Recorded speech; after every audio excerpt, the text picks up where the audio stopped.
Is it morally wrong to have children? This question is one of the oldest and most difficult to answer that one can ask oneself. The view of not bringing children into this world is referred to in philosophy as antinatalism. Antinatalism is a philosophical and ethical position that holds that it is morally problematic or even wrong to bring new life into the world. There are different perspectives within this view. While some are merely opposed to procreating human life, others believe that it would be better if no life exists in the universe at all.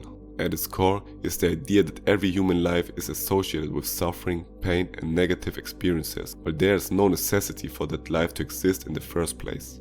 Proponents of this view argue that by not having children, one prevents potential suffering without depriving anyone of something positive, since a non-existent person cannot experience deprivation. For most people, this appears to be a radical view, as the majority tend to affirm life or even perceive it as something positive. As a result, it is more socially accepted to have children than not to.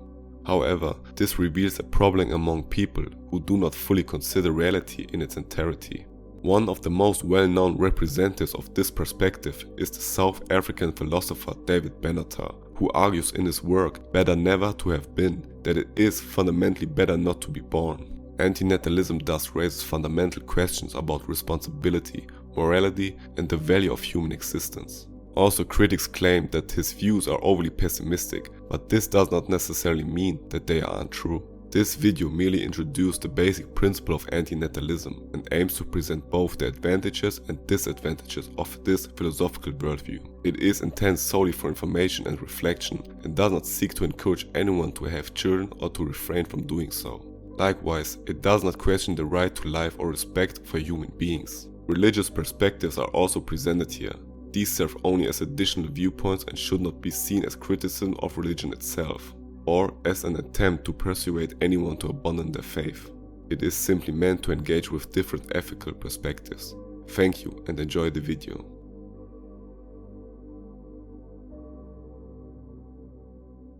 Benatar represents one of the most well-known and radical positions within antinatalism.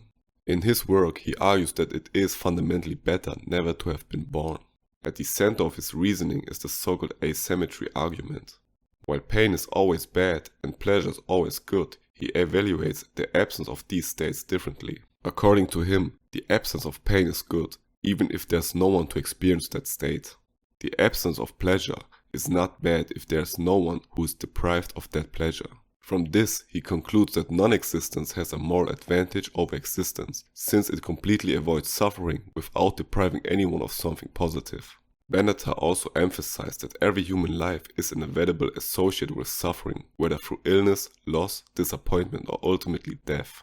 Even a predominantly happy life cannot fully compensate for this unavoidable suffering. In addition, no one consents to their own birth. A person is brought into existence without consent, into a life that always involves risk and potential suffering.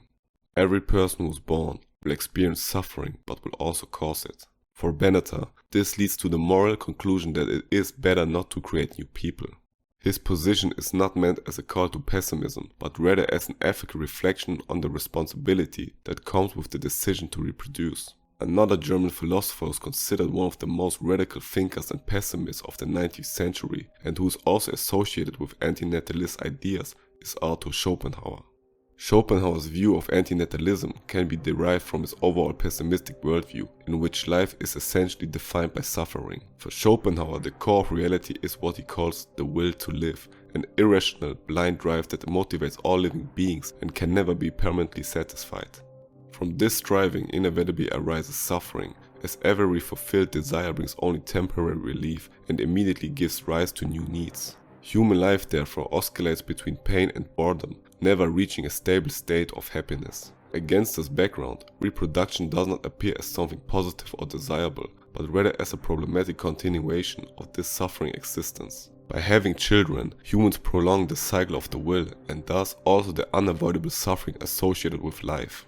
Schopenhauer does not see this as a moral progress, but rather as a confirmation of the blind drive to live. Schopenhauer assigns a central role to compassion. Those who truly recognize the suffering of the world develop empathy for all living beings and seek to reduce suffering rather than increase it. The conscious decision against reproduction can be understood as an expression of such compassion, as it prevents further life from being exposed to inevitable suffering. However, Schopenhauer goes beyond a mere rejection of reproduction.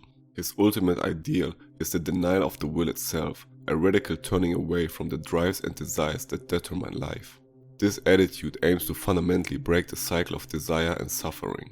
According to Schopenhauer, existence as a whole should therefore be critically evaluated. The only escape from suffering lies in overcoming the will to live. In this context, he developed the idea of a crystallized earth. Schopenhauer describes lifeless nature, such as the surface of the moon. In this sense, the crystallized earth can be seen as a symbol of a state without consciousness and without suffering, a kind of silent, suffering-free existence, only inanimate matter, no living beings as such. Or, as Schopenhauer expressed it, if life were good in itself and desirable, the door of death would not stand open. This reflects Schopenhauer's pessimistic worldview. The more the will unfolds, the greater the suffering becomes. Lifeless, crystallized nature thus stands at the opposite end as a calm but also suffering-free form of existence. Schopenhauer's views on life were strongly influenced by Eastern spiritual teachings, especially Buddhism, which also shows clear parallels to antinatalism.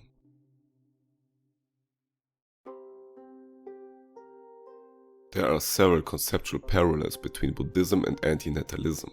Both engage fundamentally with the issue of suffering and place existence itself at the center of critical reflection.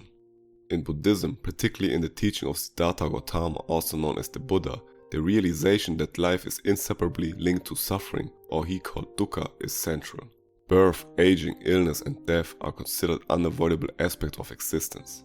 The goal of Buddhist practice is to overcome the cycle of suffering, known as samsara, by developing insight and mental discipline.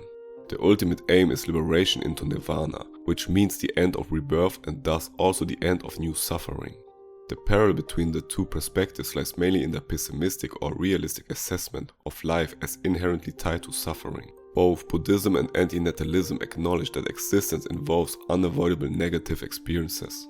This leads to a certain skepticism toward bringing new life into existence. In Buddhism, indirectly, through the goal of ending the cycle of rebirth, and in antinatalism directly, by viewing birth itself as morally wrong and therefore rejecting it. However, there are also important differences. Buddhism does not view life as exclusively negative, but also sees human existence as an opportunity for liberation and enlightenment. Moreover, its focus lies on overcoming suffering through inner transformation, not by preventing birth itself. In summary, while Buddhism offers a spiritual path to overcoming suffering within existence, antinatalism advocates avoiding the emergence of suffering altogether through non-existence.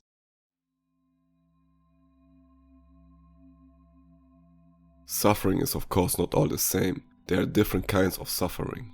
Human beings distinguish between natural suffering that is unavoidable and inflicted by life or the world itself, and self-inflicted suffering, which we cause to ourselves and to others. Humans are programmed in such a way that they are highly resilient and do not despair even in the face of danger and suffering.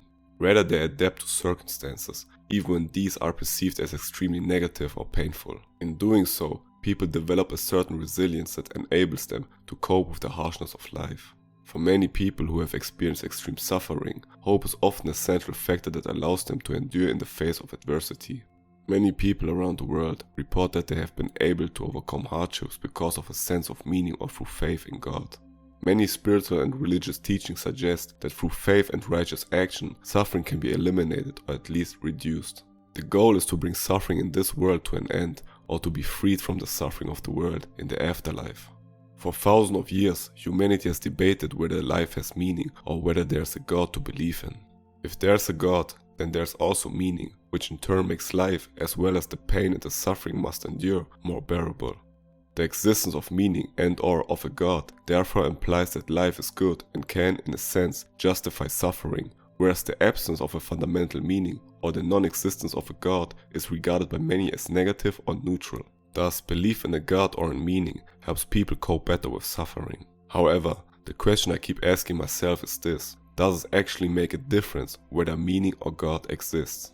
When we are happy, we perceive life as good and worth living. When we suffer, we perceive it as bad and not worth living. For example, People may try to gain favor from God through faith, hoping to be spared from suffering or to have the suffering alleviated. My intention here is not to criticize any religion or disparage anyone's beliefs. Nevertheless, the question remains whether it truly makes a difference with regard to suffering. Even if life has meaning, does that justify bringing a person into existence, knowing that they will inevitably suffer? A core element of all faiths or religions is belief in one or more gods. These are said to deliver believers from suffering, either in this world or in the afterlife. But what if, despite faith or ethically correct behavior, one is not spared from suffering? Is enduring such suffering truly worth it? One moment that repeatedly comes to mind is the crucifixion of Jesus. Even Jesus felt betrayed by God. His words were, and I quote, my God, why have you forsaken me?" Jesus was not questioning the existence of God or the meaning of suffering, but rather the value of suffering. Were the people for whose sins he sacrificed himself, and was God worth enduring such agony? One might even argue that on the cross, Jesus momentarily became something like an atheist, questioning God's will and feeling abandoned. Perhaps he even questioned his own life and doubted whether it was all worth it. In this context then, the question is not whether suffering has a higher meaning, but whether it is worth enduring it all. In this world you will have trouble, but take heart, I have overcome the world. Certain parallels can also be observed within Christianity itself. In Christianity, the theme of suffering plays a certain role. Since the so-called fall in the book of Genesis, the world has been regarded as marked by suffering, guilt, and transience. Pain, death, and hardship are understood as consequences of humanity's separation from God. At the same time, however, suffering is not viewed purely negatively. It can also have spiritual significance, for example, as a test, as participation in the suffering of Christ, or as path to redemption. In contrast, Antinatalism argues that suffering is a fundamental part of life and that it is morally problematic to bring new life into existence at all, whereas Christian thought often places suffering within a larger framework, where it becomes part of redemption. Nevertheless, earthly life is not portrayed in Christianity as perfect or permanently fulfilling. Statements about the transience of life and the limits of human happiness appear in many parts of the Bible. The book of Ecclesiastes in particular addresses humanity's search for meaning and the often perceived emptiness of the world, and appraise the dead more than the living, and better off than both is the one who has not yet been born. While Antinatalism prefers non-existence, Christianity sees true fulfillment in eternal life with God. Procreation is generally viewed as positive, as seen in the divine mandate, and God blessed them and said to them, "Be fruitful and multiply, and fill the earth and subdue it." Antinatalism, on the other hand, questions this very point and often rejects the creation of new life for ethical reasons, thus standing in opposition to the will of God. And yet, there are recurring instances in the Bible that seem to resist Christian faith and life itself. Cursed be the day on which I was born.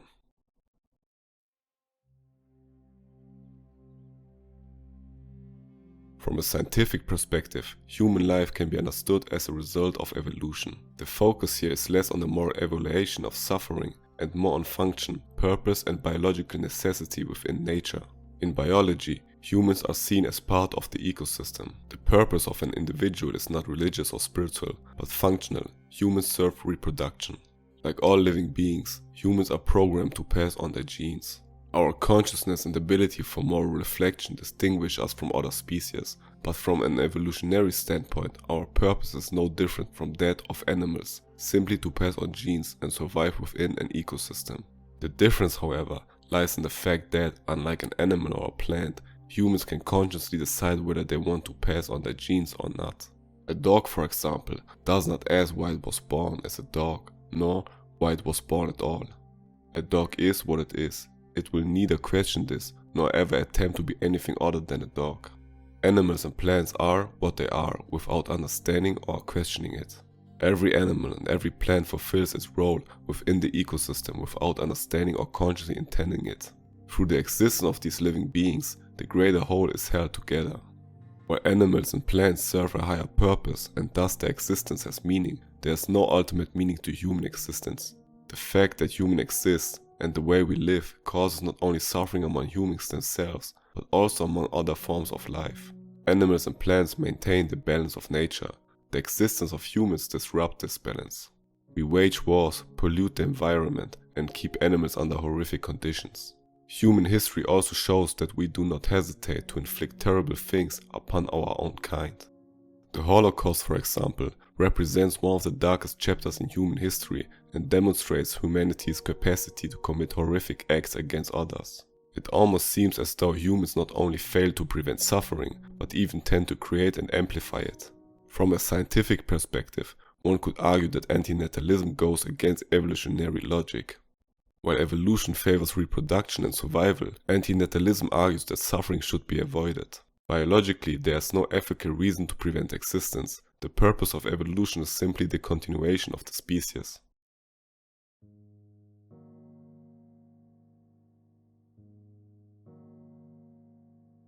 The question of whether it is morally right or wrong to have children remains complex. Antinatalism encourages reflection on responsibility, suffering, and the consequences of our actions. Ultimately, it becomes clear that there are no simple answers or universal truths. Each perspective offers new insights and challenges us to think more consciously about our own existence and the lives of others. Despite all pessimistic consolidations, it is possible to find meaning and even joy in a conscious and compassionate life. Even if suffering is unavoidable, it can be alleviated through mindfulness, empathy, and ethical action. In the end, the decision lies with each individual. The question one can ask is whether one is willing to expose a child to the dangers and suffering of life. We all make a crucial contribution to the kind of world we want to live in. Instead of viewing life as something negative to be avoided, we should decide how to shape the life that already exists in the most meaningful, compassionate, and conscious way possible. For me, the answer lies in helping others and being compassionate, making the best of one's life, and sharing both suffering and joy with others, loving and laughing. Being grateful for every single day and knowing that even the difficult moments in life will eventually pass.